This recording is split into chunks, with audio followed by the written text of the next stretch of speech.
मोहब्बत इंसानियत की मातृभाषा है। बिल्कुल। इश्क ऐसी ज़ुबान है प्यारे।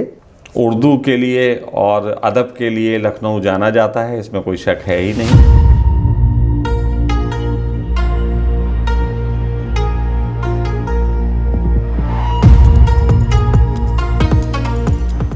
हमारी ये तरबियत का हिस्सा है कि हम आज भी अपने उस्ताद का अगर शेर पढ़ रहे होंगे तो हम उनको दाद नहीं दे सकते। तो लोग कहेंगे ये कौन सा अदब है, ये कौन सी तहजीब है। आप उनसे जब मिलते हो, पूछते कि मनोवर साहब आपके उस्ताद कौन है, तो बहुत फ़ख्र और शान के साथ कहते कि वाली यासीर साहब मेरे उस्ताद थे। राहत साहब से पूछते तो उनके जो उस्ताद रहे होंगे उनका नाम लेते। आप हिंदी कभी समय किसी आदमी से पूछ लीजिए आपके गुरु कौन है। रूमी अपने गुरु के बारे में ये लिखते हैं बाद में कि मौलवी हरगिज़ न शुद्ध मौलाए रूम, कि मैं जो रूम हूँ मैं हरगिज़ मौलाए रूम ना होता। यानी तो इस बदलते दौर में आपको क्या क्या लगता है कि तकलीफें बढ़ गई हैं?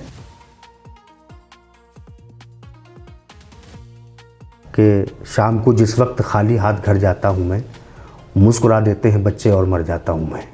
कभी समय में मुशायरा एक परंपरा, एक रिवायत हुआ करती थी, ये इंडस्ट्री हो गई है।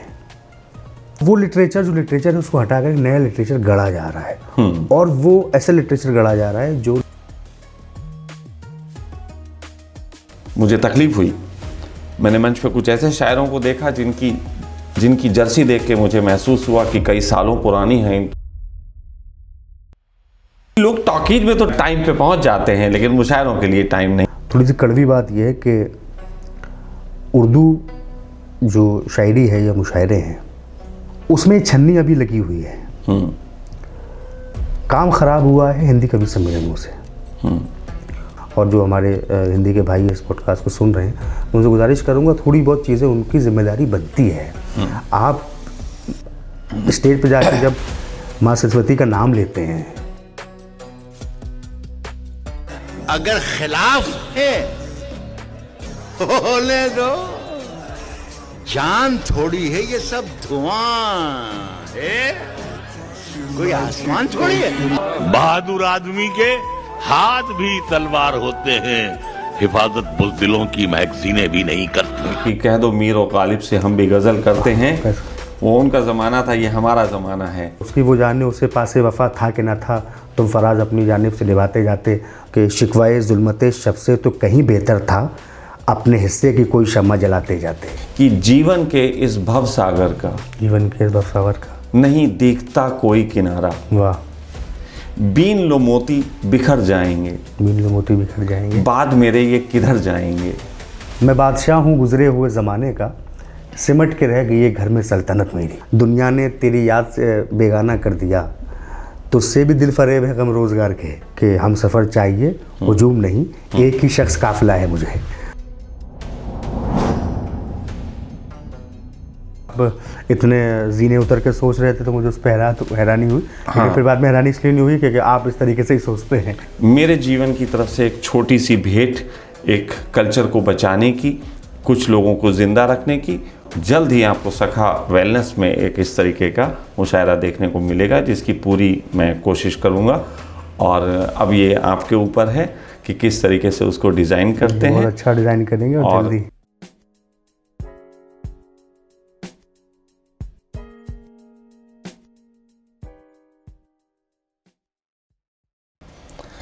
प्रणाम दोस्तों, मैं सखा।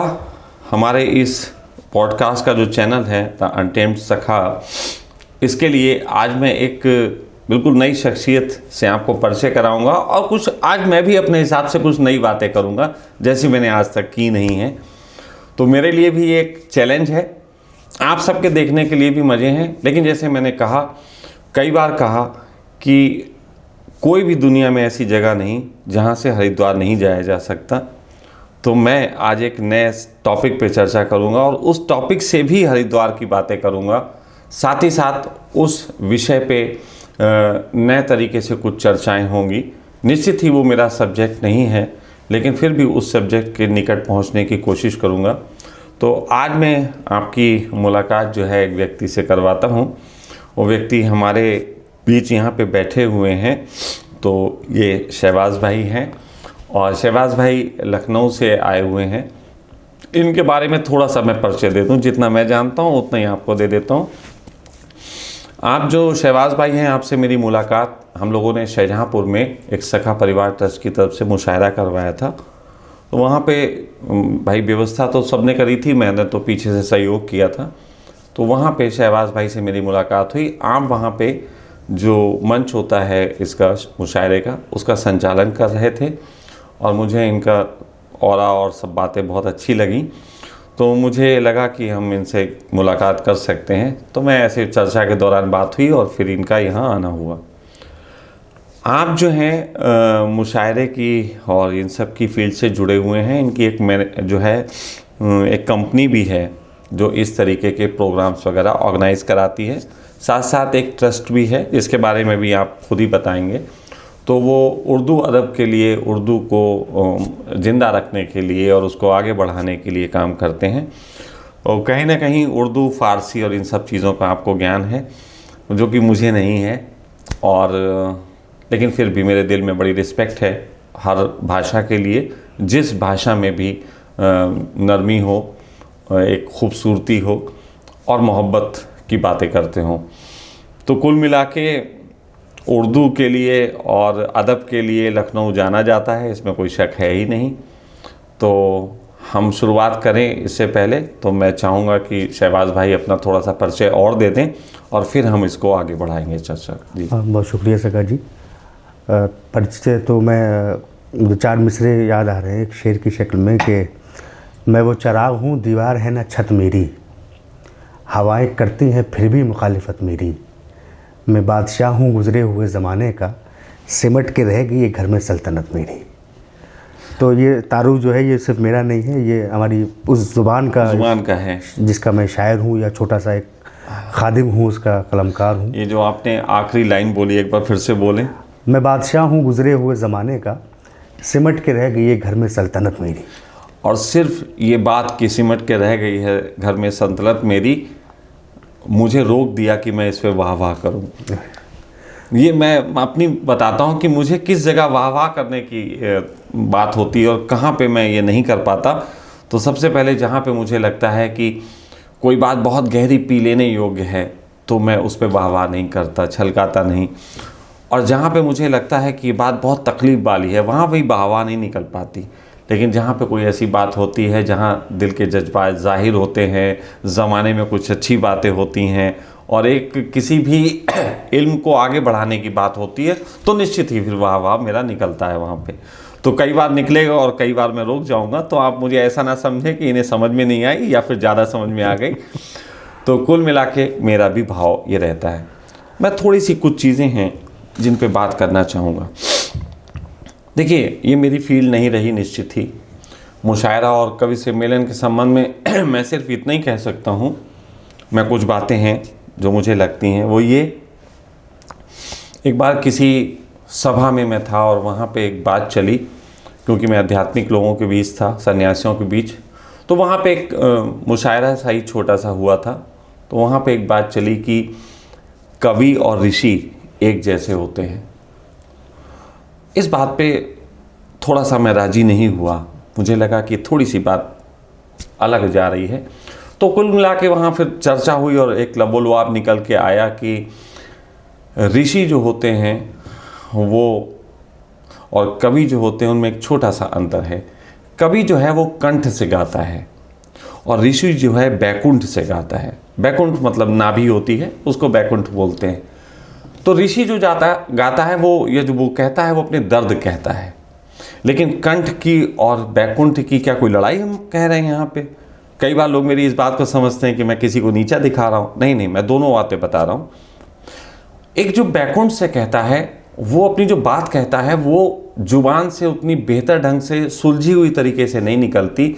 इसलिए अक्सर ऋषियों की जो बातें होती हैं, संतों की और फ़कीरों की और सूफियों की जो बातें होती हैं, वो एक गांठ की तरह हो जाती हैं, एक उलझाव पैदा कर देती हैं और सामान्य बुद्धि को समझ में ही नहीं आती कि ये क्या कह गए।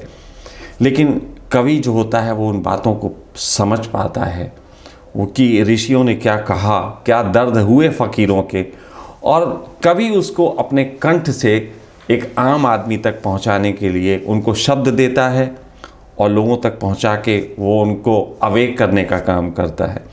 तो एक तरीके से उसको ऋषियों का ट्रांसलेटर हम कह सकते हैं। तो इन अर्थों में मेरी नज़र में मैं कवियों का और जो शायर होते हैं इनका बहुत सम्मान करता हूँ कि निश्चित ही इन लोगों का अपना एक फील्ड है और बहुत ही सम्मानीय है। तो क्या मैं जो कह रहा हूँ इस बात से आप सहमत होंगे? जैसे कि आपने कहा कि वो कंठ और बैकुंठ वाली बात, तो मैं आपकी बात में एक बात ज़रूर जोड़ना चाहूँगा कि जिस तरह से कहा आपने कि कभी कंठ से गाते हैं और जो ऋषि हैं वो बैकुंठ से गाते हैं, तो जाहिर सी बात है कि इसके सुनने वाले दोनों के अलग अलग हैं। हाँ, नहीं वो तो है ही। कुछ हर आदमी कंठ की भी नहीं समझ पाता है और हर व्यक्ति बैकुंठ की भी नहीं समझ पाता। बैकुंठ की भी नहीं समझ पाता। तो कंठ वालों के लिए शायर हैं और बैकुंठ वालों के लिए मैं वही कह रहा हूँ कि उनकी बात गांठ हाँ, जैसी होती है। दोनों के लिए अलग है। जैसे कि एक दुनिया जानती है, मौलाना रूमी एक बहुत बड़े शायर हैं फ़ारसी के, अक्सर रूमी करके पढ़ते हैं, बहुत बड़ा लिटरेचर है। अगर फ़ारसी के लिटरेचर से रूमी को निकाल दिया जाए तो ऐसा लगेगा कि पूरा फ़ारसी लिटरेचर वीरान हो गया है। एक रूह की तरह है रूमी।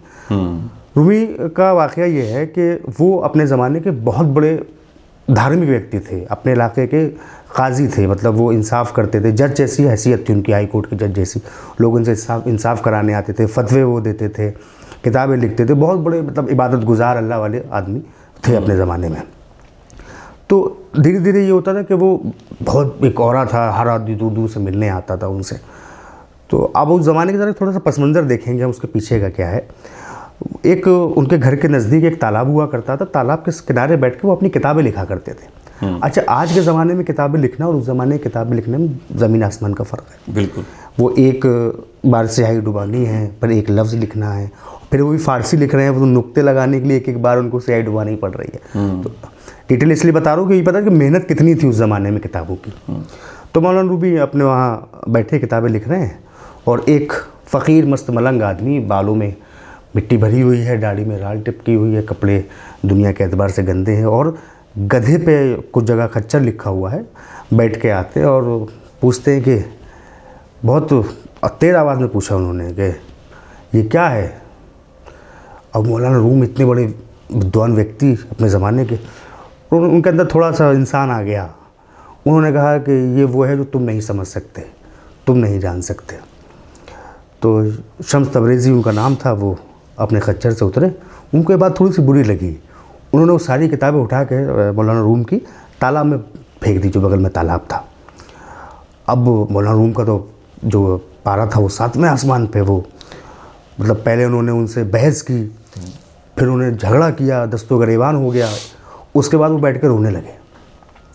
तो उस फ़कीर को उनका रोना अच्छा नहीं लगा, पसंद नहीं आया। तो उनका हाथ पकड़ के वो तालाब के पास ले गए और उन्होंने अपना हाथ भी तालाब में डाला और किताबें सारी अपने हाथ पर रख के और दूसरे हाथ से उस पर हाथ मारा। तो जिन किताबों से पानी निकलना चाहिए था उसमें तो धूल निकल रही थी। फिर सवाल मौलाना रूम ने कहा, जो सवाल उन्होंने पूछा था, कहते ये क्या है? कहते ये वो है जो तुम नहीं समझ सकते। फिर उस दिन का दिन रहा, मौलाना रूम ने अपनी पूरी शान शौकत, अपनी सोशल स्टेटस जो था उसको छोड़ दिया और उनके पीछे हो लिए। वो आगे चल रहे हैं, मौलाना रूम पीछे चल रहे हैं और जहाँ वो जा रहे हैं वो किसी बस्ती में है, वीराने में है। हत्ता कि पूरा समाज शम्स तबरेज़ी से मुखालिफ हो गया और बाद में इसी बात पे शम्स तबरेज़ी की हत्या कर दी गई। एक लिंचिंग की घटना थी पहली दुनिया की, जो इस तरीके से की गई थी, उनको लिंच कर दिया गया, मार दिया गया। वही मौलाना शम्स रूमी अपने गुरु के बारे में ये लिखते हैं बाद में कि मौलवी हरगिज़ न शुद्ध मौलाए रूम, कि मैं जो रूम हूँ मैं हरगिज़ मौलाए रूम ना होता, यानी पूरी जो रूम में मेरी इलाके में जो मेरी हैसियत है वो मैं नहीं हो पाता कब तक, जब तक मैं इनकी ग़ुलामी नहीं कर लेता। बिल्कुल। तो ये चीज़ें जो होती हैं, वो आपने कहा बैकुंठ वाली बात, तो वो जो दो बड़े लोगों का मिलना था और इस सवाल देखिए दोनों ने एक ही पूछा और जवाब भी दोनों ने एक ही दिया और दोनों समझ गए। वो समझ गए। असल में देखिए ये सीढ़ियाँ हैं एक तरीके से, कौन सी सीढ़ी कौन से जुड़ी है, बस उस तरीके की बातें हैं। तो यहाँ कोई ऊंचा नीचा तो जिसका जो पायदान है, बिल्कुल बिल्कुल हर आदमी अपनी जगह बिल्कुल पूरा है। क्योंकि कुदरत की बनावट ऐसी है कि यहाँ पे हर जगह हर चीज़ का एक बहुत महत्व है। पानी का अपना महत्व है, भोजन का अपना है, हवाओं का अपना है, सबका अपना है। चलिए अब इसी चीज़ों को आगे बढ़ाते हैं। तो देखिए अब हम आज जिस दौर से गुजर रहे हैं उस दौर में आप देख रहे होंगे कि लिटरेचर की एक तरीके से हत्या सी होती जा रही है, और इसके पीछे टेक्नोलॉजी भी रीज़न है, बहुत आसानी से इंटरनेट पे सब बातें उपलब्ध हो जाना भी एक रीज़न है। और अब तो कहते हैं कि शायरी पढ़ने के लिए हमारे पास जो है AI आ गए हैं, तो वो शायरियाँ लिख भी अच्छी सकते हैं और बोल भी अच्छी सकते हैं, और कहीं ना कहीं एक चीज़ें पिछड़ती जा रही हैं। लोगों के पास एक फास्ट फूड टाइप के रूप में दिमाग की खुजली और भूख मिटाने के लिए रील्स आ गई हैं, तो वो अब मुशायरों को लंबा 8 घंटे 10 घंटे बैठ के सुनने की फुर्सत भी नहीं पाता है, क्योंकि उसको रील में ही वो मज़ा आ रहा है, तो वो कहाँ निकल के 8 घंटे जाए। लोग अपने घरों में अपने कमरे से बिस्तर से बाहर निकल के बात नहीं कर रहे, तो वो इसके लिए कहाँ निकले, एक दूसरे कमरे में बैठे हुए मैसेज पे बात कर रहे हैं। तो इस बदलते दौर में आपको क्या क्या लगता है कि तकलीफ़ें बढ़ गई हैं? देखिए, कभी कभी आसानियाँ जो होती हैं वो ज़्यादा बड़ी मुश्किल हो जाती हैं। तो ये जो आसानियाँ जो आपने अभी जिनका जिक्र फरमाया, वो वही मुश्किलें हैं कि मतलब हम एक दूसरे के सामने भी बैठे हुए हैं, तब भी एक दूसरे व्हाट्सएप पे बात कर रहे हैं और एक दूसरे का जो सवाल जवाब है वो कर रहे हैं। देखिए, मुश्किल इसकी नहीं है कि वो लिटरेचर किताब से मोबाइल पे है या दूसरी वेबसाइट्स पर है या कहीं पर भी है। मुश्किल ये है कि वो उस तरह से नहीं है जिस तरह से होना चाहिए था, और वो नहीं है जो होना चाहिए था। आज गालिब दुनिया का इकलौता शायर है जो मरने के बाद भी शेर कह रहा है। सही। आप कोई भी लिटरेचर जुड़ी हुई 4वीं या 5वीं पोस्ट देखेंगे, एक आपको 2 उल्टी सीधी छोटी बड़ी लाइनें मिलेंगी, उसके नीचे गालिब लिखा होगा। और इत्तेफाक ये है कि आपने जिन 2 हज़रात की किताबें यहाँ रखी हुई हैं, दोनों के साथ यही मामला है। दोनों के साथ कोई भी 1.5 और 2 लाइन गुलजार हो जाता है और कोई भी गालिब हो जाता है। तो पता ही चला कि जो हमारा सोचना या समझने का जो नज़रिया था, हमारी जो मेमोरी है, जो याददाश्त है, वो आज के ज़माने में बहुत छोटी हो गई है। मैं मिसाल के तौर पे एक बात करता हूँ। हम एक अपने मोबाइल के स्क्रॉल कर रहे हैं, एक 30 सेकंड की रील आती है, वो हमें हंसा देती है। उसके बाद 10, 12, 15 सेकंड की एक रील आती है, वो हमें बहुत बड़ा देशभक्त बना देती है। उसके बाद 10-15 सेकंड की रील आती है, वो हमें हिंदू या मुसलमान या दीगर कोई मजहब से बना देती है। फिर कोई रील आती है, वो हमारे अंदर का वो इंसान जिसको हम छुपाते हैं, वो उसको जाहिर कर देती है, वो उसको हम अपने दोस्तों में शेयर करने लगते हैं। तो हम कहाँ पर हैं? बिल्कुल वही मैं कह रहा हूँ, खोते जा रहे हैं। हम हैं क्या? हम उस 1 मिनट के अंदर 5 रूप बदले हमने अपने, और सब में सेटिस्फाई थे हम उस दौर में। किसी में ऐसा नहीं लग रहा था कि इस वक्त हम गलत कर रहे हैं। और अफसोस मजीद ये है कि उसके बाद भी नहीं लगा कि हम पहले गलत कर रहे थे। तो वो इतना शॉर्ट टेम्पर्ड हम लोग मेमोरी हमारी हो गई है। वही बात जो आप जिसका जिक्र फरमा रहे हैं कि जिस तरह से लिटरेचर या चीज़ें हैं, हम हर चीज़ को, जैसे इतिहास के साथ सबसे बड़ा जो जुल्म हुआ है इस वक्त, उतना ही बड़ा जुल्म लिटरेचर के साथ हुआ है। लिटरेचर जो हमारा है, चाहे वो जिस भाषा का हो, संस्कृत से लेके मैं कहता हूँ अवधी, ब्रज, भोजपुरी, मैथिली और जो गुजराती हो, मराठी हो, जो भी ज़बानें हमारे पूरे मुल्क में बोली जाती हैं, उनका वो लिटरेचर जो लिटरेचर है उसको हटा कर नया लिटरेचर गढ़ा जा रहा है। और वो ऐसा लिटरेचर गढ़ा जा रहा है जो लिटरेचर नहीं है, क्योंकि हमारे बुज़ुर्गों ने हमसे एक बात कही है कि हर एक इलाके की और हर व्यक्ति की एक मातृभाषा होती है, लेकिन मोहब्बत इंसानियत की मातृभाषा है। बिल्कुल। इश्क ऐसी ज़ुबान है प्यारे जिसको गूंगा भी बोल सकता है। बिल्कुल। तो वो हमारी जो मातृभाषा जो मोहब्बत है उसको ख़त्म करके वो दूसरी चीज़ें मतलब थोपी जा रही हैं, और हम उसको कंज्यूम भी कर रहे हैं, और उसके नताइज हम आज जो भी कुछ है, अच्छा बुरा 19-20 जिसको जो भी कह लीजिए, जिस तरफ खड़े होकर आप देख रहे हैं, वो हमारे सामने नज़र आ रहे हैं। अच्छा, अब ये होता है कि ये चीज़ें ख़त्म कैसे होंगी या ख़त्म, उसके लिए सिर्फ एक ही चीज़ है कि हम अपने हिस्से का कम से कम काम करें। अहमद फराज का बहुत मशहूर शेर है कि शिकवाए ज़ुल्मते शब से तो कहीं बेहतर था, अपने हिस्से की कोई शम्मा जलाते जाते। वाह। तो अपने हिस्से की शम्मा आप जलाए, इतने बड़े पैमाने पे आप उस शमाओं को रोशन किए हुए हैं, या जहाँ कहीं भी लोग किसी भी ज़बान के से जुड़े हुए लोग हैं, वो अपने हिस्से की शमा जला रहे हैं। इसी वजह से उन लोगों को ज़्यादा मेहनत करनी पड़ रही है जो इसके मुखालिफत में काम कर रहे हैं इसको ख़त्म करने के लिए। अगर इधर मोहब्बत करने वाले लोग इतनी मजबूती के साथ ना होते तो ये काम पहले हो चुका होता। यहाँ पर एक आदमी भी जब तक बचा रहेगा तब तक उनको इतनी ही मेहनत करनी पड़ेगी जितनी आज कर रहे हैं। लेकिन मैंने एक बार एक शेर कहीं सुना था। वो शेर क्या था, वो एक लफाजी ही कहूँगा, लेकिन फिर भी आज के ज़माने की बात थी तो वो शेर था कि शायद शाहरुख खान साहब के मुंह से मैंने सुना था। शाहरुख खान साहब ने इसको इस ढंग से कहा था कि कह दो मीर और गालिब से हम भी गज़ल करते हैं, वो उनका ज़माना था, ये हमारा ज़माना है। अब ये बात देखिए क्या है, ये बात उन लोगों को भी बरगलाने और फुसलाने और गलत रास्ता दिखाने के काम आती है जिनको कुछ भी नहीं पता इस चीज़ का। तो इस पे आप कुछ कहें। देखिए बेसिकली शेर ये मंजर भोपाली साहब का है कि कह दो मीर और गालिब से हम भी शेर कहते हैं, वो सदी तुम्हारी थी ये सदी हमारी। मंजर साहब के शेर से जो मैं समझ पाया वो ये कहना चाह रहे थे साहब, जो आपके ज़माने का डिक्शन था वो अलग था, हमारे ज़माने का डिक्शन जो है वो अलग है। बिल्कुल। मतलब लेकिन जिस तरीके से आपने जो बात कही, यकीनी तौर पर ये मैसेजेस तो जाते हैं, जहनों में वो चीज़ें उतरती हैं कहीं ना कहीं। तो अब जैसे आपने कहा कि वो लोग भी मान रहे हैं इस चीज़ को। असल में हर चीज़ के चाहने वाले मिल जाते हैं। हमारे हिंदुस्तान की ये खूबी भी है और ये खामी भी है।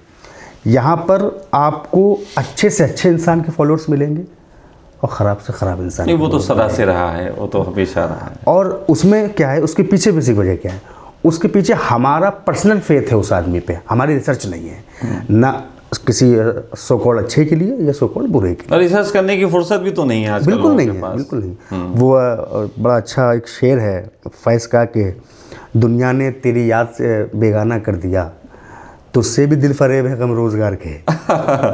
बहुत खूब। तो वो मामला चल रहा है। तो जैसे कि आप फरमा रहे थे, तो उसने बिगाड़ पैदा किया हालांकि, और चीज़ें आई, लेकिन उसमें मैं एक अच्छी बात ये समझता हूँ कि जब ये सोशल मीडिया का दौर आया तो उस वक्त जब लोग शायरी कर रहे थे तो एक 90% का मामला ये था कि हम ये कहते थे कि, और होता भी था कि मुसलमान शायरी कर रहे थे, मुसलमान शायरी करते हैं।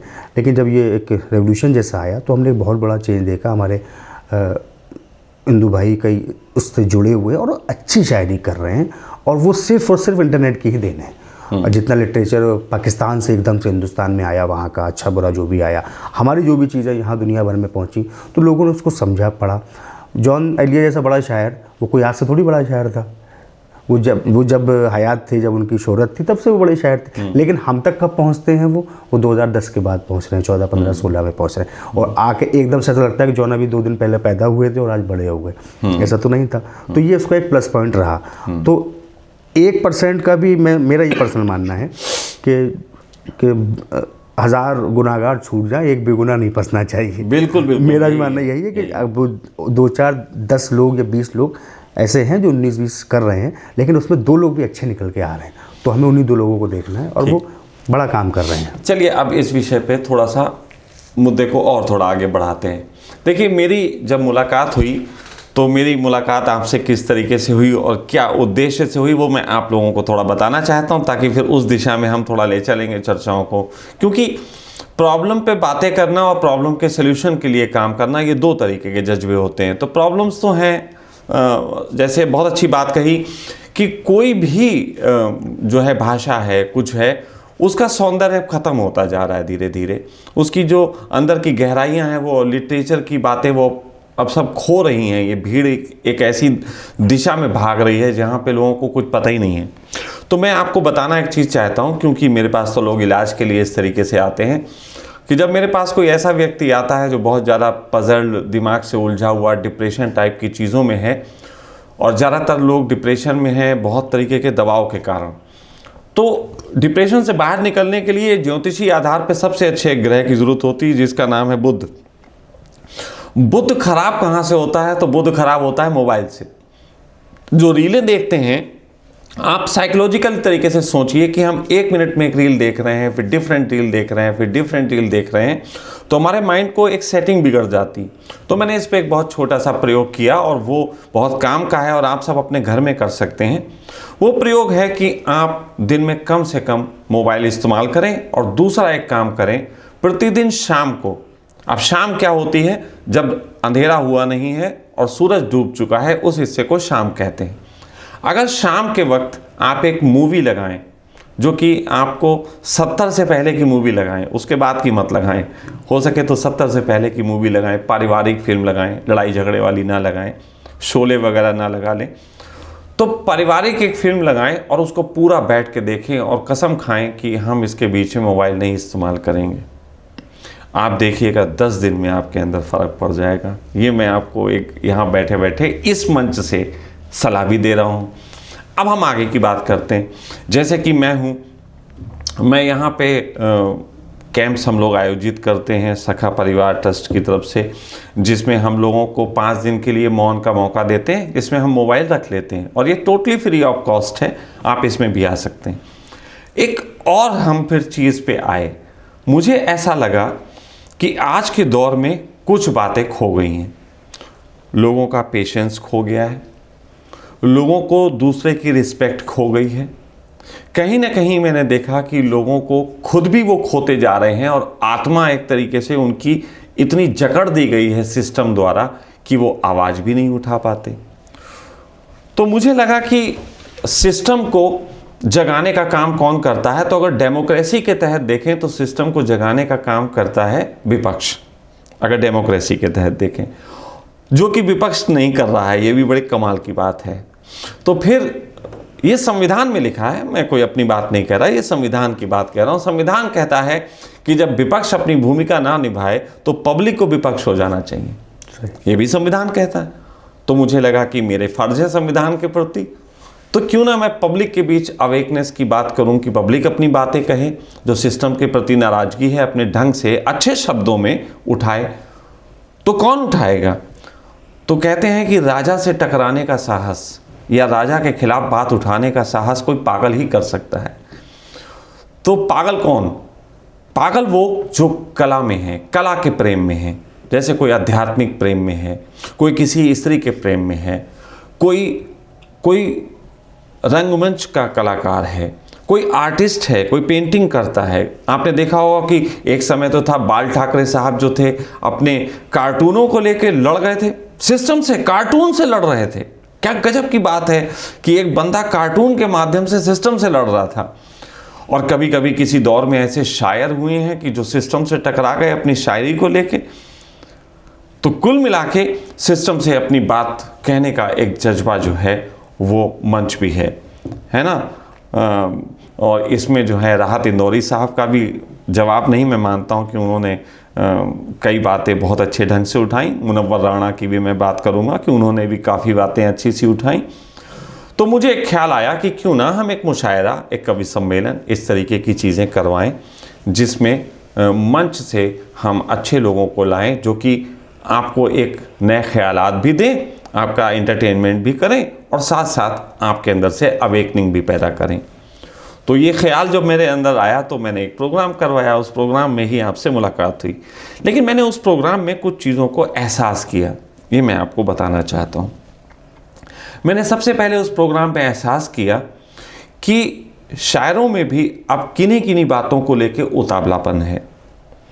जैसे मैंने एहसास किया कि शायरों में बड़ा उतावलापन है कि उनको बस मंच मिल जाए, भले ही उनकी बात में भी वो गहराई आई हो या ना आई हो, लेकिन मंच के लिए बड़ा पागलपन बस है। वो माइक मिल जाना चाहिए। हाँ, ये कोई बुरी बात भी नहीं है, ये एक इंसानी फितरत है कि हर व्यक्ति को लगता है कि वो बहुत अच्छा जान गया। तो एक तो कमी मुझे महसूस हुई कि फिल्टराइजेशन का कोई प्रोसेस नहीं है, कि कोई फिल्टराइजेशन का कोई प्रोसेस नहीं है जिससे एक टेस्टिंग हो जाए कि भाई आपको ये इतना आ गया है तो अब आप मंच पे जाने लायक हैं। ऐसी कोई मैंने समझता कि शायरी की दुनिया में ऐसा कुछ है ही नहीं। तो ये किस तरीके से तैयार हो सकता है, इस पे थोड़ी सी हम बात करेंगे। मैं अभी अपनी 2-3 बातें कह दूं, फिर एक एक करके उठाएंगे। तो एक तो ये कि उनके फिल्टराइजेशन की कैसे बात हो। दूसरी बात मैंने ये महसूस की कि शायरों के में कुछ शायर तो जो हैं बहुत एकदम अम्मानी हो गए हैं, और भले ही वो अब जो है वो राम कथा करने लगे हों, और कुछ शायरों की हालत ऐसी हो गई है कि वो फाके में हैं। बिल्कुल, क्योंकि मैंने देखा मंच पे, मुझे तकलीफ़ हुई, मैंने मंच पे कुछ ऐसे शायरों को देखा जिनकी जर्सी देख के मुझे महसूस हुआ कि कई सालों पुरानी है, इनकी जर्सी तक नहीं बदली।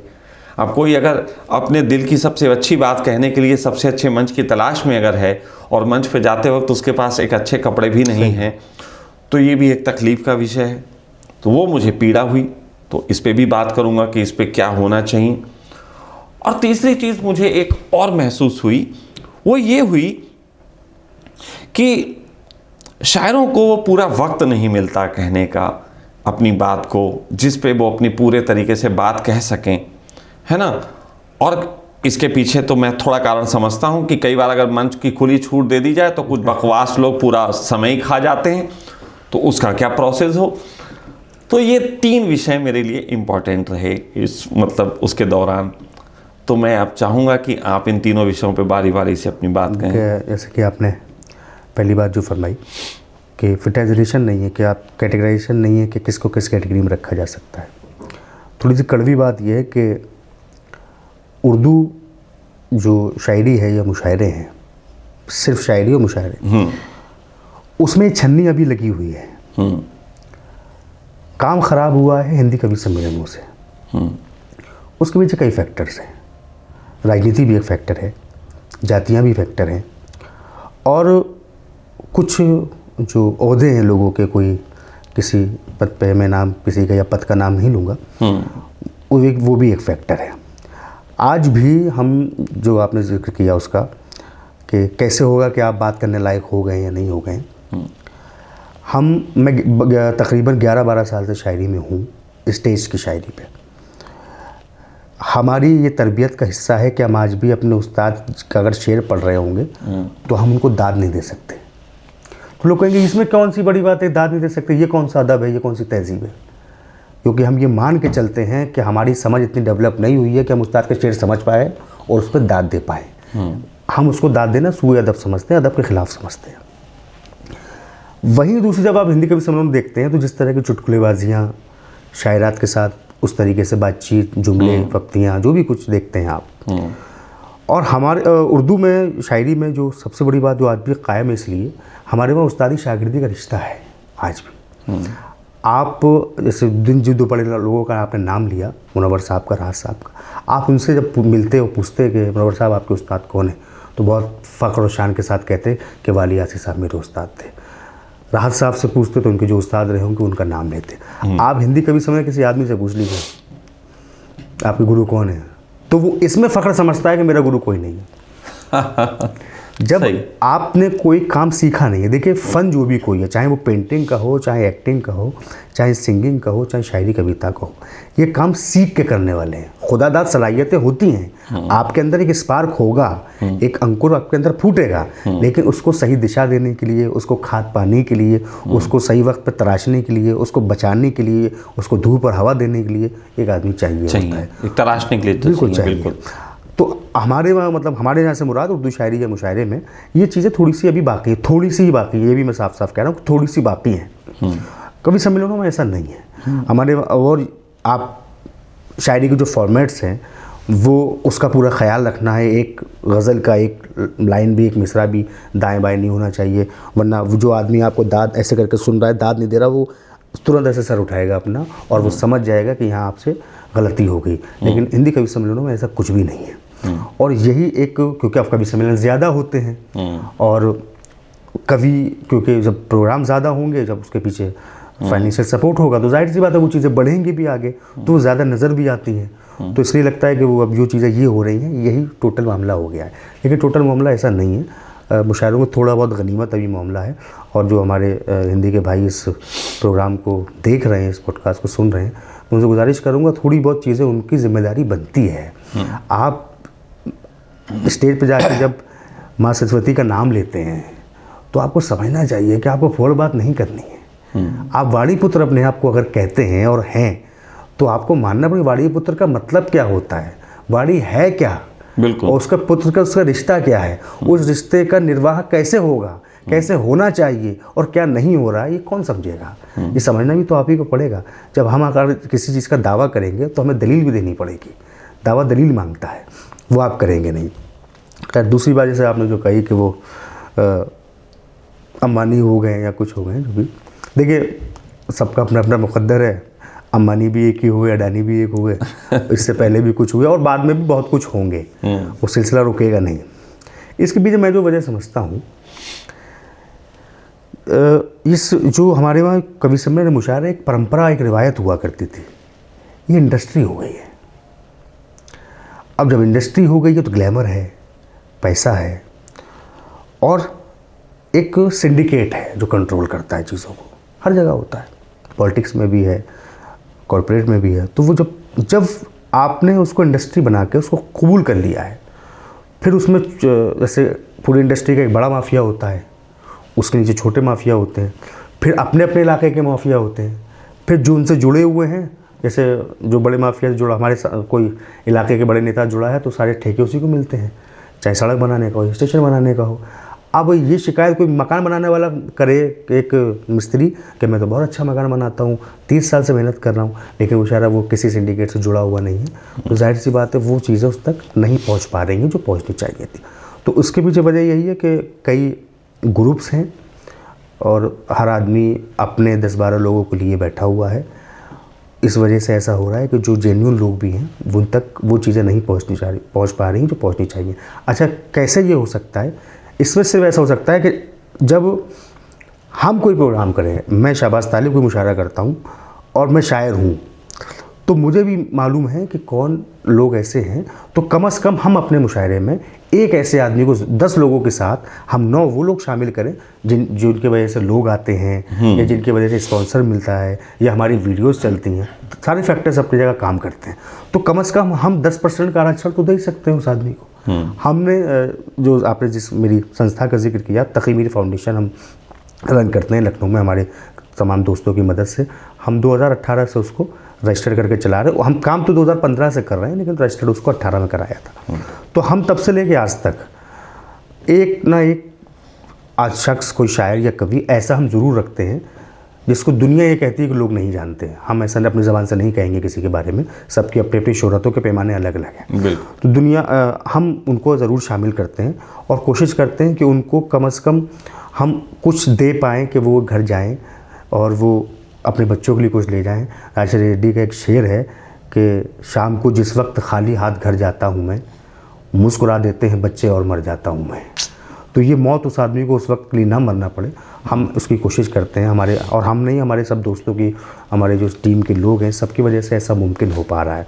तो हर प्रोग्राम करने वाला ये कोशिश करेगा, तो हम ये समझते फिर वही बात कि कम से कम अपने हिस्से की शम्मा जलाते जाते तो एक अपने हिस्से की शम्मा जल जाएगी, तो ये काम हो सकता है और हो रहा है। कुछ लोग कर भी रहे हैं बड़ी बड़ी। आप यकीन जानिएगा, मैं बिल्कुल जिम्मेदारी के साथ आपके इस बड़े प्लेटफॉर्म से बात कह रहा हूँ कि हमारे साथ में से, हमारे सपोर्ट से, हम पूरी टीम के, हमने उन लोगों को दुनिया के सबसे बड़े बड़े मुशायरों में भेजा है और लोग वहाँ गए हैं, नाम कमाया है, इस्टेब्लिश नाम हो गए हैं। अब वो जो फितरत होती है इंसान की तब्दीली वाली, हम उसका शिकवा नहीं करते, हमने अपना काम किया। वो शेर फराज का कि उसकी वो जाने उसे पासे वफा था कि ना था, तुम फराज अपनी जानिब से निभाते जाते, तो हम अपनी जानिब से निभा रहे हैं और थोड़ा बहुत काम ये आप सबकी दुआओं से हो रहा है। और मैं समझता हूँ कि हम अपनी संस्था के माध्यम से एक व्यक्ति को लाने में भी अगर सफल रहे तो हमारी संस्था सफल है।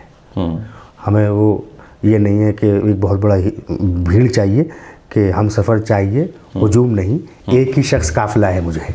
तो मैं तो इस चीज़ का कायल हूँ और उस पर वो काम चल रहा है। तो ये गुजारिश मेरी तमाम सुनने वालों से भी हो सकता है, कई शायर भी सुन रहे हैं, कई कवि होंगे, कई संयोजक होंगे, कई आयोजक होंगे, और आपको लगे, सुनने वालों में से गुजारिश कर रहा हूँ कि आप किसी ऐसे व्यक्ति को नहीं जानते हैं तो सका जी संपर्क करिए। हम लोग बैठे हुए हैं, हम कोशिश करेंगे कि आपको ऐसे नामों तक पहुंचा पाएँ जिनका हम जिक्र कर रहे हैं, क्योंकि सिर्फ प्रॉब्लम का जिक्र करना समझदारी नहीं है, तक तो ज़रूर सॉल्यूशन तक जब तक हम नहीं पहुंच रहे तो हमने फिर कोई काम किया नहीं है, ऐसा लगता है। ठीक है। अब ये तीसरी जो बात थी कि मुशायरों में जो लोगों को समय का एक लगता है, उस पर कुछ बोलें क्योंकि ये बड़ी दिक्कतें हैं मैंने जो महसूस। 2 वजह मैं समझता हूँ, 2 नहीं बल्कि 3 वजह समझता हूँ इसके पीछे। पहला ये कि जो नए लोग हैं उनके अंदर स्टेज पे जो तहजीब है, जो परंपरा है, उसकी कमी है। वो ये भूल जाते हैं कि हमारे पीछे वो आदमी बैठा है जिसने 40 साल दिए हुए हैं, तो वो उसको 20 मिनट पढ़ना चाहिए। हमारा भी 5 साल हुआ है तो हमारे 5 फुट बनते हैं। आज भी मैं बताऊँ आपको, आप YouTube पे मेरा नाम अगर डालेंगे तो 1-2 वीडियो जो मेरी मिलेंगी, जो भी आपको कोई वीडियो आज तक 10 मिनट से ऊपर की नहीं मिलेगी। इसका ख्याल हमने पहले दिन से रखा हुआ है कि कभी ये ना हो कि, और इसलिए इतने साल सैकड़ों मुशायरे पढ़े हैं, कभी नाकामयाबी और कामयाबी अलग बात होती है, लेकिन कभी हम हूट नहीं हुए इसी वजह से किसी ने कहा हो कि बैठ जाइए बहुत हो गया। और दूसरी बात ये कि जैसे इस चीज़ का ख्याल अगर नए लोग रखेंगे तो जाहिर सी बात है टाइम मैनेज होगा, बैलेंस होगा। दूसरी बात ये कि लिस्ट इतनी लंबी हो जाती है कभी कभी कि अब मान लीजिए 8 बजे आपको मुशायरा शुरू करना है, मुशायरा 10 बजे शुरू हो रहा है और फिर 20 लोग पढ़ने वाले हैं आपके। तो अब जाहिर सी बात है शुरू में लोग खींचेंगे, पढ़ेंगे, लिफाफा लेंगे, चले जाएंगे। आखिर में जो हमारे 6, 7, 8 लोग बचते हैं उनके साथ नाइंसाफ़ी बल्कि जुल्म होता है उनके हाँ, कि उनको लोग ही नहीं मिलते, पब्लिक चली जाती है। और अगर वो शुरू से ये मैनेज करके चला गया होता तो मामला। तीसरी और सबसे अहम बात, हम टाइम के पाबंद नहीं रहे हैं। अगर हमें इन्विटेशन मिला है कि शहबाज साहब 6 बजे आपको इस मुशायरे में आना है, तो हम पूछे शुरू कै बजे होगा, तो भाई एक काम, आप 7 बजे तक आ जाइएगा।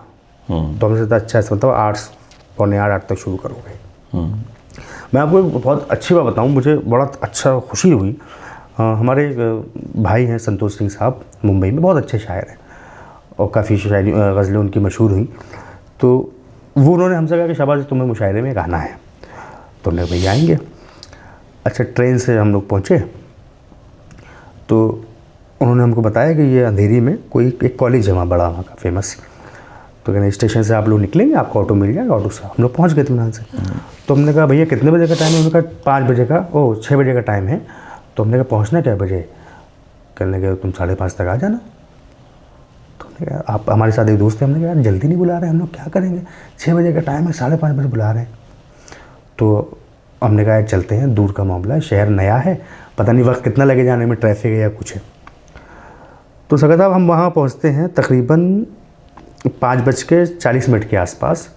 5 मिनट में हमें अंदर कैंपस में जाने। तो हमने जब उसके अंदर झांक के देखा ऑडिटोरियम में तो एक आदमी नहीं। 5:50 हुआ और एक आदमी नहीं। हैरत हुई, हम लोग बाहर निकल आए। तो ठीक 5:58 पे बेल बजती है वहाँ पे और ठीक 5:58 से लेकर 59 में पूरा हॉल भरा हुआ है। 6 बजे शायर स्टेज पे हैं और 6:02 पे मुशायरा शुरू हो गया। बहुत खूबसूरत।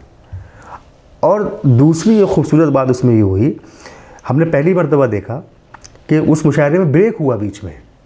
8 शायर थे, 4 शायरों ने पढ़ लिया, तो 15 मिनट का ब्रेक हुआ, फिर बेल बजी, सब लोग बाहर निकले और लोगों ने अपने पास से ख़रीद के चीज़ें, वहाँ पे लोगों कोई इडली बेच रहा था या कोई वड़ा पाव अपने पास, और लाइन लग के लोग डिसिप्लिन के साथ, मतलब पैसा भी दे रहे हैं और लाइन लग करके बहुत इज्जत के साथ चीज़ें ख़रीद रहे हैं और कोई किसी किस्म की गंदगी नहीं। डस्टबिन में एक चीज़ पड़ी हुई है और उसके बाद फिर बेल बजती है, सब लोग अपनी अपनी कुर्सियों पे, जो जहाँ बैठा था वहीं आके बैठा और फिर मुशायरा 15 मिनट बाद शुरू। और वो मुशायरा ठीक 8 बजे अपने वक्त के साथ, ना किसी ने घड़ी देखी, ना किसी से ये कहा गया कम पढ़ी है, ना किसी से ये कहा गया कि ज़्यादा पढ़ दिया, कुछ नहीं। लोगों ने अच्छा सुना, एंजॉय किया। वो मुझे लगा कि ये कल्चर हम अपने वहाँ कब डेवलप कर पाएंगे। हाँ, अब जैसे मैं ये बात करना चाहता हूँ कि वाकई में ऐसा क्या नहीं हो सकता कि मुशायरे करवाए जाएं और मुशायरों में एक टिकट भी रखा जाए? हो सकता है, हो भी रहा है। क्योंकि ये जो खर्चा होते हैं, आखिर या तो कोई अपने ईगो के लिए खर्चा कर ले या चलिए कोई अंदर दिल में जगह रख के खर्चा कर ले, लेकिन अगर एक सिस्टम ही ऐसा बने कि हर शहर में मुशायरे हों और वहाँ की सुनने वाली पब्लिक जिन्हें ये अच्छा लगता है, जो इसमें सुकून महसूस करते हैं, कुछ सीखते हैं, वो कुछ थोड़ा सा पेमेंट भी दें ताकि वो एक, क्योंकि मुझे लगा कि लोग टॉकीज में तो टिकट पे टाइम पे पहुंच जाते हैं, लेकिन मुशायरों के लिए टाइम नहीं है, निःशुल्क हो रहे हैं उनके लिए टाइम नहीं है। शुल्क जहां दे रहे हैं वहां कोई लेट होके दिखा दे, वहां तो कोई साहब लेट नहीं होते, बड़े बड़े लोग भी वहीं उसी टाइम पे आते हैं। तो कोई ऐसा सिस्टम क्या आपको लगता है कभी हो पाएगा?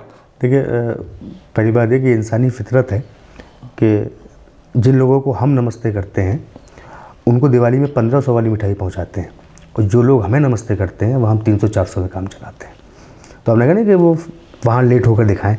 बस जिससे जब आपको सफ़र करना हो तो आप अपने हिसाब से निकलते हैं, मिल ही जाएगी। ट्रेन होगी तो टाइम पे निकलते हैं और फ्लाइट होगी तो 3 घंटा पहले निकलते हैं। तो पता चला कि हम सामने वाले को देख के तो रिएक्ट करते हैं, उसका स्टेटस देख करके। जो मुशायरों की बात आपने जो फरमाई कि ऐसा हो रहा है, कई जगहों पर कुछ संस्थाएं हैं जो इस तरह के सफल काम कर रही हैं, टिकट बेस पे कर रही हैं। लेकिन उसमें एक बेसिक प्रॉब्लम वही आती है जिसका हम जिक्र शुरू में कर रहे थे। वो फिर हम उन लोगों को के नाम पे टिकट सेल नहीं कर सकते, इनको लोग नहीं जानते हैं, या जिनकी कविताएं या जिनकी शायरी लोगों तक नहीं पहुंची है। फिर वो प्रोसेस बहुत लंबा है कि पहले हम उनका ऑरा क्रिएट कर रहे हैं, उनकी ऑडियंस तैयार कर रहे हैं, फिर जाके हम उनको लेके आ रहे हैं, फिर उनके नाम पे टिकट सेल कर रहे हैं। तो इस पूरे इस काम को करने के लिए वक्त बहुत लंबा लगेगा। तो इसमें फिर ये होता है कि लोग कर रहे हैं। अभी कई प्रोग्राम ऐसे हमें भी शामिल होने का मौका मिला जहाँ टिकट्स वगैरह थे, लोगों ने खरीदे, हाउसफुल गए। पटना में खुर्शीद साहब एक हैं, वो 2-3 4 लोगों की एक गोष्ठी रखते हैं, नशिस्त रखते हैं हर शहर में। उन्होंने पटना किया, जयपुर किया, दिल्ली किया, हैदराबाद किया। तो वो हाउसफुल जाता है उनका 4 लोगों की टिकट। लेकिन वो जो 4 लोग रखते हैं वो फील्ड के बड़े नाम हैं, बहुत मशहूर नाम है, तो उनके नाम पे टिकट बिकता है, हाउसफुल होता है, लोग आते हैं सुनने, उनकी वीडियो भी चलती हैं। तो वही है कि वो जो काम तो वो हो रहा है जो आप कह रहे हैं, लेकिन उसमें बेसिक प्रॉब्लम वही है कि वो जैसे कहा ना टिकट बिकेगा, तो टिकट वो शाहरुख खान का बिक रहा है, सलमान खान का बिक रहा है, नवाजुद्दीन सिद्दीकी का अब बिक रहा है, पहले नहीं बिक रहा था। वो यही प्रॉब्लम है। नहीं तो इसके लिए और भी तरीके की चीज़ें हैं, मुझे लगता है इस पे काम हो सकता है, और इस पे बैठ के मैं चर्चा करना चाहूँगा बाद में, क्योंकि अभी लोग फिर इस पे बोर हो सकते हैं। वैसे मैं कुछ चीज़ें हैं जो मैं बताना चाहता हूँ कि जो अभी हमारा एक, आपसे पहले मेरी शहबाज भाई से बात हो चुकी है और हम आप लोगों के बीच में उसको रखेंगे। मैं यहाँ सखा वेलनेस में एक मुशायरे के लिए आपको बोला हूँ कि एक मुशायरे का और कवि सम्मेलन जो भी एक अच्छा सा खूबसूरत सा एक डिज़ाइन किया जाए। और मुझे अभी अभी ख्याल आया बिल्कुल राइट नाउ कि इसके लिए हम कुछ इस तरीके से इसका प्रचार प्रसार करेंगे कि इसमें हम शुल्क रखेंगे, और शुल्क दे के ही वो आदमी यहाँ सुनने आ सकते हैं, और उनको एक टाइम पे आना होगा और उस टाइम पे जाना होगा। तो पहली तो चीज़ ये रखेंगे। और वो शुल्क मुझे नहीं चाहिए, वो शुल्क मैं सारा ही दे दूंगा डोनेशन में, ताकि वो लोगों तक जाए। और इसमें मैं ये भी गुजारिश करूंगा लोगों से कि इसमें लोग जो हैं वो जो ज़्यादा डोनेशन दे सकते हों वो भी दें, ताकि एक फ़ंड ऐसा तैयार किया जा सके जो हेल्प मिले। दूसरी चीज़ मैं आपको बताऊं कि मेरे पास कुछ टेक्निकल आइडियाज़ हैं, उन पे हम मुशायरे के दौरान या 1-2 मुशायरे करवा के जब मुझे लगेगा कि हाँ कुछ है, या शहबाज भाई से बात करूँगा, तो मैं चाहता हूं कि पूरे हिंदुस्तान के नहीं पूरे वर्ल्ड के जो भी लोग हैं उनके लिए एक सोर्स ऑफ इनकम का प्लेटफॉर्म तैयार किया जाए, जो टेक्निकली ढंग से आज की तारीख में बहुत पॉसिबल है और किया जा सकता है। इसके संबंध में कल मैंने जब आपको बताया था तो आप भी हैरान हुए थे कि ये बहुत खूबसूरत आइडिया है, ये किया जा सकता है। आप इतने जीने उतर के सोच रहे थे तो मुझे उस पर हैरानी हुई। हाँ। फिर बाद में हैरानी इसलिए नहीं हुई क्योंकि आप इस तरीके से ही सोचते हैं। हाँ, मेरा सोचने का ढंग ही वही है कि हमेशा मॉडर्नेट ढंग से सोचो। वर्तमान में जो हथियार होते हैं उनसे ही लड़ने की कला आनी चाहिए, कि जो ये युग है इसमें इसी युग से जीना पड़ेगा, जो चल रहा है वही हमें करना पड़ेगा। तो ये एक बात आई। अब तीसरी एक चीज़ आई कि यहाँ जो मुशायरा कराने का हमारा प्लान है उसमें मैं चाहता हूँ कि मुशायरा 3 दिवसीय हो। वाह। ये मुशायरा 1 दिन का नहीं होगा, ये मुशायरा 3 दिवसीय होगा। इसमें पहले दिन का होगा, दूसरे दिन का होगा, 3 दिन का होगा। तीनों दिन के जो टिकट्स लेंगे वो अलग होंगे, बाहर से आके जो लोग रहेंगे उनकी अलग व्यवस्थाएं करेंगे, और जो लोग यहाँ शहर से आएंगे जाएंगे उनकी अलग व्यवस्था होगी। तो कुछ इस तरीके का हम इसको प्लान करना चाहेंगे, और टिकट रख के ही करेंगे और टाइम पे तैयार करेंगे, और बढ़िया सा खूबसूरत सा माहौल, बढ़िया से बैठ के सुनिए, मोबाइल स्विच ऑफ करके। वाहवाही के लिए स्थान होगा, मोबाइल देखने के लिए स्थान नहीं होगा। शायरों से भी मेरा ये कहना होगा कि वो भी अब मंच की कुछ शोभा बिगाड़ते हैं जब वो मोबाइल में देख देख के पढ़ते हैं। आप कागज़ पे लिख सकते हैं, लिखना मत भूलिए। मैं तो लिखना भूल गया, आप मत भूलिए। तो आप उसको लिखिए, कागज़ पे लाइए, और अगर ज़रूरत पड़ती है तो उसका सहारा लेके बोलिए। मोबाइल का सहारा लेके बोलना मुझे लगता है कुछ थोड़ी सी मुझे अटपटी लगती है बात। खैर हो सकता है मैं इसमें गलत हूँ, तो आप लोग कमेंट्स में मेरे याद दिला सकते हैं। ये बात आपकी सही है। हम लोग तो अपने सीनियर से टोके जाते हैं इस बात के लिए, क्या तुम लोग मोबाइल लेके खड़े हो जाते हो, क्योंकि आप लिखेंगे तो याद भी करेंगे। उन्होंने कहा कि याद करके कलाम पढ़ना चाहिए, क्योंकि जब आप याद करके कलाम पढ़ते हैं तो आप सीधे जुड़ पाते हैं बिल्कुल अपने सुनने वाले से। मैं आपको बताऊं, मैंने खुद अपने जो कवि लिखे हैं, और मैंने जब वो लिखे और कई बार बोले तो याद हो जाते हैं। मैंने एक कविता आपको सुनाना चाहूँगा, क्योंकि ये मंच ऐसा है, चलो मेरे अंदर से भी कुछ निकल आया। तो ये कविता मैंने 99 में लिखी थी। तो मैं ऐसे ही बैठे खाली अपनी लफाजी करता रहता था, मेरे अपने ढंग थे। मुझे तो देखिए सब क्षमा पहले चाहूँगा, क्योंकि मुझे बहुत शब्दों का ज्ञान नहीं है, लेकिन अपनी टूटी फूटी भाषा में दिल की जज्बात कहने की कोशिश की है। तो उसमें मैंने उस समय लिखा था कि जीवन के इस भवसागर का नहीं दिखता कोई किनारा। वाह। बीन लो मोती बिखर जाएंगे, बीन लो मोती बिखर जाएंगे, बाद मेरे ये किधर जाएंगे, और इन्हीं मोतिन को बीनन में बीता जीवन मेरा सारा। क्या बात है। मरकर जीवन शून्य हो गया, मरकर जीवन शून्य हो गया, बचा ना मेरा कोई किनारा। वाह। और मरने के बाद अगर कोई सोच सकता है, कहते हैं कि जन्नत है, जहन्नुम है, कुछ है, तो मरकर जीवन शून्य हो गया, बचा ना मेरा कोई किनारा, आज मगर समझाऊं किसको, क्या मेरा क्या तेरा यारा। क्या कहने। माँ की ममता बचपन बीता, ढूंढा प्यार जवानी में, कहे बुढ़ापा और बचा लूं, यही है सबकी कहानी में। वाह। और मिले गुरु तो साहस आता, मिले गुरु तो साहस आता, लेकिन यार जवानी में। वाह। कृष्ण हो चाहे जीसस प्यारा, या मोहम्मद मूसा हो, वाह। सत्य तो यारो सभी ने जाना, केवल यार जवानी में। जवानी में। शशांक कहे तू जीवित मर जा, नवज्योत जले जवानी में। तो बहुत पहले लिखा था, याद रहा, आज तक याद रहा। ना किसी कागज़ की ज़रूरत पड़ती है, ना किसी मोबाइल की ज़रूरत पड़ती है, कभी भी कहीं भी पूछ लो याद रहता है, क्योंकि हमारे खून का हिस्सा हो जाता है। तो मैं इस बात को जो कहा कि लोगों को लिखना चाहिए, ये भी एक बहुत अच्छा तरीका है। तो 3 दिन के मुशायरे का यहाँ पे ये विचार है, जिसमें हम टाइम लिमिट से मुक्त करेंगे अपने बोलने वालों को, और निश्चित ही पब्लिक ही बिठाल देगी। अगर कोई ज़्यादा किसी को ऐसा लगा कि वक्त खा रहा है, तो पब्लिक बहुत होशियार है, पब्लिक बैठाल देती है, आदमी खुद ही बैठ जाता है। और फिर अगर कोई इतना बेशरम होगा कि पब्लिक के बैठालने पे भी नहीं बैठेगा, तो उसे फिर हम ही लोग बैठाल देंगे कि आप बैठ जाइए भाई। कहने का अर्थ ये है कि हम लोगों को सुनने का और सुनाने का दोनों मौके देना चाहते हैं। वक्त का एक ऐसा चुनाव करेंगे जिस वक्त में हम रात में देर तक जाग सकें, जिसमें मच्छरों का सामना भी ना करना पड़े, और भूख का, खाने पीने का इंतज़ाम भी पूरा किया जाएगा अच्छे ढंग से, आप बढ़िया ढंग से एक माहौल बनाया जाएगा। ऐसा एक मेरा है सपना कि हम इसको कर सकते हैं। सिर्फ मेरे जीवन की तरफ से एक छोटी सी भेंट, एक कल्चर को बचाने की, कुछ लोगों को ज़िंदा रखने की, और अपनी समझ से मैं इस जगत को कुछ अगर दे पाऊँ, जिसे बाद में आप ही लोग संभालें और आप ही लोग चलाएं, मुझे इसमें कुछ डिमांड नहीं है मेरी कुछ भी, तो मेरे लिए काफ़ी होगा।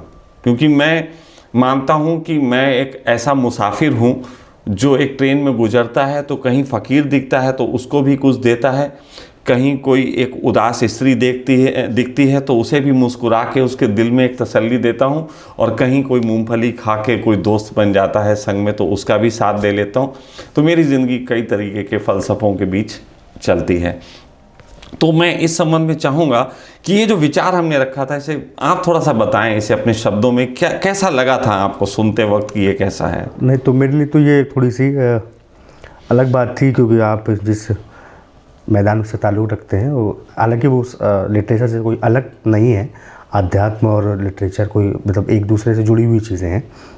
लेकिन जिस तरह से आपने अपने पूरे ख़्याल को बताया कि आप इस तरीके से चीज़ों को सोच रहे हैं या करना चाहते हैं, तो यकीनी तौर पे ये मेरे लिए हैरानी की बात थी कि एक शख्स एक इतनी मसरूफ़ियत भरी ज़िंदगी में अपनी मसरूफ़ियत है, फिर यहाँ का सब देखना है, और फिर आप इतना कुछ गहराई से उसको देख पा रहे हैं, सोच रहे हैं, और आगे करने के लिए एक बहुत मजबूत इरादा रखे हुए हैं, आगे कुछ करेंगे।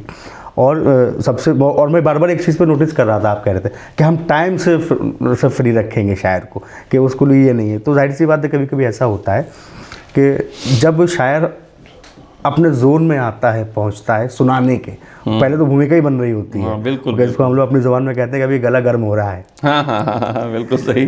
तो जब तक उनका गला गर्म होता है, तब तक हम लोग फिर दूसरे का नंबर आ जाता है। तो हम लोग सब आपके साथ से, आपके आशीर्वाद से हम तमाम चीज़ों को करेंगे। और यकीनी तौर पे जो आपने आगे को सोचा हुआ है, ये तो अभी ये है कि जब सड़क बनती है तो पहले वो मिट्टी डाली जाती है, फिर गिट्टी पानी डाला जाता है, तो अभी तो हम उस फॉर्म में हैं। तो यकीनन ये सड़क नहीं, हम इसको एक्सप्रेसवे बनाएंगे, और ताकि इस पे बड़े बड़े जहाज़ों को लैंड कराया जा सके। और यकीन हम करेंगे उसको अच्छे से। और जो 3 दिन की आपने बात कही, तो उसमें हम दोनों तरीके की चीज़ें शामिल करेंगे कि हमारे हिंदी के अच्छे कहने वाले लोग, उर्दू के अच्छे कहने वाले लोग, नौजवान भी हमारे शामिल रहें, जिनको अभी कोई स्टेज अच्छा नहीं मिल रहा है वो भी उसमें शामिल रहें, जो लोग थोड़ा पहले बहुत लाइमलाइट में थे, अब किसी वजह से नहीं हैं, उनको भी एक आध दो नाम हमारे जो सामने आ बिल्कुल, सकेंगे। नए नए हाँ, टैलेंट को खोजें, टैलेंट उनको खोजेंगे, निकालें। उसके लिए जो दूसरे रास्ते हैं उनको आजमाया जाएगा और हम उन लोगों को यहाँ तक लेकर के आएंगे, ताकि वो जब यहाँ से निकलेंगे तो जो पैगाम अभी हमारा आपका सखा परिवार का है फिर वो उन सब का हो जाएगा। तो जैसे मैंने कहा कि इसके लिए भी मैं आपको एक चीज़ बताऊँ, बहुत मेरे अंदर से एक भाव ये उठता है, जैसे कि आपकी एक ट्रस्ट है, रजिस्टर्ड है, मेरी एक ट्रस्ट है, वो रजिस्टर्ड है, हम इस पे काम करते हैं और ये उन्हीं के माध्यम से हम करेंगे, क्योंकि सरकार को भी बड़े हिसाब किताब देने पड़ते हैं। तो उसके तहत ही हम कोशिश करेंगे कि कोई एक ऐसा म्यूचुअल काम करें जिसमें ये इसकी खूबसूरती को हम और आगे तक ले जा सकें। और एक चीज़ और है कि सिर्फ काम करके छोड़ना नहीं है, कि एक अच्छे माली का फ़र्ज़ नहीं होता कि वो अच्छा बीज डाले, उसका फ़र्ज़ उसको जो है ख्याल रखना भी होता है, उसको बड़े होते देखना हाँ, है। निराई गुड़ाई करना भी होता है, सब देखना होता है, जब तक वो इस योग्य ना हो जाए कि खुद चल पड़े। तो मैं इतना तो कह सकता हूँ कि अगर हम इस रास्ते पे बढ़े, और मुझे लगा कि हम सब एक अच्छी नीयत से बिना किसी लालच के और इस सब पे हम काम कर रहे हैं, क्योंकि मेरा अपना ये भी मानना है किसी भी काम को ख़राब करने में लालच से बड़ा किसी दूसरी चीज़ का हाथ नहीं होता। और किसी भी चीज़ को अगर ईमानदारी से किया जाए तो विश्वास मानिए आपको वो सब मिलता है जो लालचियों को नहीं मिलता और लालचियों की चाह होती है। ये भी मैंने कमाल देखा कि अगर हम लालच से चले तो हम सब नष्ट कर लेते हैं, और हम ईमानदारी से चले तो हमारे सारे लालच स्वतः पूरे हो जाते हैं। लेकिन लालच, खुदगर्जी और बेसब्री, हाँ, ये तीन खा चीज़ें खा जाती है। जाती। तो हम इसको यही कहेंगे कि अगर हम इसको बढ़े तो मैं तब तक आपके साथ हूँ जब तक ये पौधा जो है अपने मजबूत होके खुद अपने किले ना फूटने लगे, तब तक मैं साथ दूंगा। उसके बाद की फिर यात्रा है उसकी वो खुद करेगा, आप लोग उसको लेके चलेंगे। तो मैं समझता हूँ एक कम छोटी एक सार्थक सी बातचीत, और मैं समझता हूँ शायद कोई ऐसे मंच नहीं है जहाँ पे इस तरीके के दर्दों पे बात हो जाती हो। तो मेरी कोशिश रही कि जितना मैं बात कर सकूं। शेर व शायरी के लिए बहुत सारी बातें आगे होंगी जिसमें शेर व शायरी सुनने को मिलेगी। कई लोगों को लगेगा शायर बुलवाए तो उनसे कुछ शायरियाँ सुननी चाहिए थी, जैसे कि होती है आदत। तो वो तो अब शायद भाई के हम अपना जो है शहबाज भाई के डाल देंगे लिंक आपको उसमें नीचे, जिसमें आपको आपकी शेर व शायरी सुनने को मिल जाएंगी और आप लोग देख सकते हैं, आप लोग जुड़ सकते हैं, आप इनकी संस्था को ज्वाइन कर सकते हैं, उसको हेल्प कर सकते हैं। यदि आप किसी तरीके का ऐसा प्रोग्राम कराना चाहते हैं तो भी आप संपर्क कर सकते हैं आपसे, क्योंकि इनसे योग्य आदमी हमें अभी दूसरा नहीं लगा। तो कुल मिला के इस दिशा में ये बहुत अच्छा काम कर रहे हैं, मेरी बहुत शुभकामनाएँ भी हैं। और जल्द ही आपको सखा वेलनेस में एक इस तरीके का मुशायरा देखने को मिलेगा जिसकी पूरी मैं कोशिश करूँगा। और अब ये आपके ऊपर है कि किस तरीके से उसको डिज़ाइन करते हैं। बहुत अच्छा डिज़ाइन करेंगे और जल्दी और बहुत शानदार ढंग से इसको करेंगे आप सबके सहयोग से, क्योंकि बिना सहयोग के अब चीज़ें नहीं होंगी। मैं वैसे टिकट नहीं लगाने का शौकीन, लेकिन लगाऊंगा क्योंकि आपको समय पे बांध के लाना है। मुझे ये समय की पंक्चुअलिटी सिखानी है और ये उसी सिस्टम से सिखाई जाएगी जिस सिस्टम से अभी तक आप बंद के इसको मानते हैं। तो कुल मिला के इसको अदरवाइज़ लेने की ज़रूरत नहीं है। यहाँ पे कोई व्यवसाय नहीं शुरू हो रहा, लेकिन यहाँ पे आप लोगों को एक रूहानियत की तरफ ले चलने के लिए व्यावसायिक तरीके से उपयोग करके लाने का प्रयास ज़रूर करूँगा, ये मैं बता रहा हूँ। तो कुल मिला के आज के लिए इतना ही। हम जल्द आपके बीच दोबारा हाजिर होंगे नए तरीके की चर्चा लेके। Thank you.